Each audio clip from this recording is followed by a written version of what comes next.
Bonjour, aujourd'hui je souhaiterais évoquer avec vous une question qui est assez épineuse, celle du rôle de l'expert dans le cadre d'un litige entre compagnie d'assurance et son assuré. En effet, on comprend très bien le rôle de l'expert dans le cadre d'une inondation ou dans le cadre d'un incendie. Dans le cadre des contrats d'assurance vie, parfois certains experts sont nommés pour des litiges entre compagnies et assurés dans le cadre d'un litige médical. L'expert médical va devoir se prononcer sur, par exemple, le pourcentage d'invalidité d'un assuré, et donc de ce pourcentage d'invalidité dépendra l'obtention ou non d'une garantie, et notamment de ses subsides. Parfois, dans le cadre d'une expertise médicale, l'expert qui est sachant va pouvoir déterminer un pourcentage assez faible, alors que l'assuré va se sentir victime, doublement victime. D'une part, il aura mal, il souffrira de sa pathologie, mais en plus, il pense qu'il ne sera pas reconnu pour sa douleur.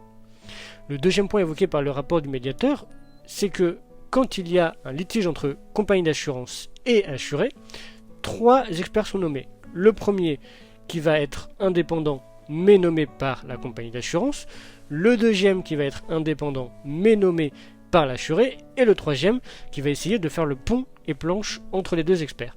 Eh bien, si l'un des 3 experts dit à l'assuré qui a sa pathologie qu'il va rendre un rapport favorable, cela ne signifie pas que le rapport définitif sera favorable, parce qu'il y aura une conjonction, il y aura une expertise amiable il y aura un résultat de l'expertise amiable entre ces 3 experts, et si les experts sont totalement en désaccord, et bien là, le litige sera porté devant le juge.